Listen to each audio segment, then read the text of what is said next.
अधेड़ उम्र में सास की शादी। रेशमा आज बहुत खुश होती है। आज उसकी शादी को पूरे 10 साल हो जाते हैं। घर में खुशी का माहौल होता है और इसी खुशी में रेशमा घर में तरह तरह के पकवान भी बना रही होती है। इसी बीच रेशमा की पड़ोसन उनके घर आती है और उससे कहती है, क्यों रेशमा, आज घर में बड़े पकवान बन रहे हैं, कुछ खास है क्या आज? आज ही के दिन मेरी शादी हुई थी और आज मेरी शादी को पूरे 10 साल हो चुके हैं।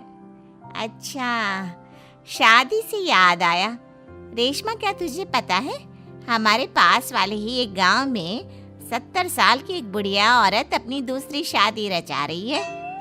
क्या 70 साल की बुढ़िया औरत की दूसरी शादी? अरे जिस उम्र में लोग पूजा पाठ करते हैं वो बूढ़ी औरत रंगरलियां मना रही है। इतना ही नहीं, सुनने में तो ये भी आ रहा है कि उस बूढ़ी औरत के 2 बेटे, बहू और 4 पोते पोतियां भी हैं। तौबा तौबा, सच में जमाना बहुत खराब आ चुका है। कोई शर्म लिहाज नाम की चीज तो बची ही नहीं इस दुनिया में। हमारे परिवार के तो ऐसे संस्कार नहीं है। रेशमा, जमाना बहुत आगे निकल गया है। आजकल क्या बच्चे और क्या बूढ़े, सभी पर एक जैसी जवानी छा रही है। हमारे लिए तो ऐसा सोचना भी पाप है।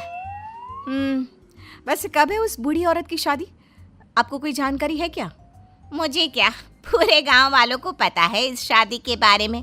कल ही तो है। अरे वाह, कल तो योगेश के पापा भी छुट्टी पर हैं। एक काम करते हैं, हम भी चलते हैं इस बूढ़ी औरत की शादी में। आखिर देखे तो सही कि कौन है वो बेशर्म बुढ़िया औरत जो पोता पोती खिलाने की उम्र में प्यार के फूल खिला रही है। पड़ोसन वहां से चली जाती है, जिसके बाद रेशमा सोच में पड़ जाती है। शाम को जब रेशमा का पति अमित घर आता है तो वो रेशमा को हैरान परेशान देखकर पूछता है, क्या हुआ रेशमा, आज बहुत परेशान सी लग रही हो? कुछ खास नहीं, एक बुढ़िया औरत के बारे में सोच रही थी। कौन सी बुढ़िया औरत?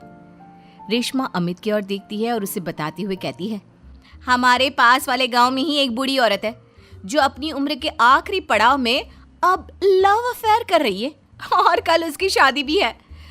ताज्जुब की बात तो ये है कि उसके 2 बहू बेटे और 4 पोते पोतियां भी हैं, फिर भी किसी ने उसे नहीं रोका। अरे इतना भरा पूरा परिवार होने के बाद वो अपना दूसरा घर क्यों बसाना चाह रही है?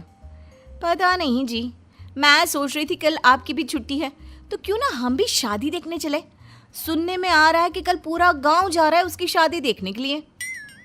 रेशमा की बातें सुनकर अमित भी दूसरे दिन उसके साथ चलने के लिए हामी भर देता है। अगले दिन सुबह रेशमा और अमित बच्चों के साथ शादी देखने निकल जाते हैं। गांव से कुछ किलोमीटर की दूरी तय कर रेशमा अपने परिवार के साथ विवाह स्थल पर पहुंच जाती है। यहाँ की साज सजावट कितनी अच्छी लग रही है ना। ऐसा लग रहा है मानो किसी नई नवेली दुल्हन की शादी हो। देख कर तो ऐसा ही लग रहा है, लेकिन वो बूढ़ी औरत है कहाँ पर जिसके इतने किस्से सुनने को मिल रहे हैं? अमित के इतना बोलने की देर होती है और एक अधेड़ उम्र की बुढ़िया औरत दुल्हन के लिबास में सज संवर कर मंडप पर पहुंच जाती है, जिसे देख रेशमा और अमित के पैरों तले मानो जमीन ही खिसक जाती है। मम्मी जी, यहाँ दुल्हन के लिबास में ये सब क्या हो रहा है? अमित, मम्मी, दादी की शादी, वाह, मजा आएगा। मम्मी शादी कर रही हैं और हमें बताना भी जरूरी नहीं समझा? क्या अब हम उनके लिए इतने गैर हो गए हैं? कुछ भी हो, मैं मम्मी जी की ये शादी तो बिल्कुल नहीं होने दूंगी। रेशमा अपनी सास सुशीला की तरफ जाती है। सुशीला अपनी बहू को देखकर सकते में पड़ जाती है। रेशमा, तू यहाँ क्या कर रही है? मेरी छोड़िए मम्मी जी, और आप अपना बताइए, आप यहाँ दुल्हन के लिबास में क्या कर रही हैं? आप इस उम्र में शादी कर रही हैं? जानती है समाज कितनी थू थू करेगा हम पर। समाज के डर से जीना नहीं छोड़ देते बहू। मैं अपनी इस नई जिंदगी से बहुत खुश हूँ और खुशी खुशी अपनी मर्जी से ये शादी करना चाहती हूँ। अगर इस समाज में जीना है तो सब देख कर चलना पड़ता है मम्मी जी। आप तो यहाँ शादी कर लोगी, लेकिन कभी सोचा फिर हम सबका जीना कितना मुश्किल हो जाएगा? मैं आपकी शादी बिल्कुल नहीं होने दूंगी। सुशीला अपने बेटे के पास जाती है और उसे समझाने की कोशिश करती है। बेटा, अब तू ही कुछ समझाना बहू को। इस शादी को लेकर मेरे भी वही अरमान है जो हर लड़की के उसकी शादी पर होते हैं बेटा। मैं क्या समझाऊं माँ उसे? आप इस उम्र में शादी करने जा रही थी और आपने हमें बताना भी जरूरी नहीं समझा? क्योंकि मैं जानती थी कि तुम लोग कभी मेरी शादी से खुश नहीं होंगे, इसलिए मैंने तुम लोगों को कुछ नहीं बताया। मम्मी जी, ये सब सोचने से पहले कभी आपको हमारी इज्जत का ख्याल नहीं आया? आज आपकी इस हरकत के कारण ही हम समाज में कहीं मुंह दिखाने के लायक नहीं रहे। बहू, कब तक तुम यूं ही समाज के बारे में सोचती रहोगी? ये लोग आज 100 तरह की बातें बनाएंगे और कल को सब भूल जाएंगे। क्या इनके डर से मैं जीना छोड़ दूं? कल तो सभी को मर जाना है, उसमें भी अगर हम ऐसे ही डर डर कर जीते रहे तो कभी खुश नहीं रह पाएंगे। मम्मी जी, बातें बनाना कोई आपसे सीखे।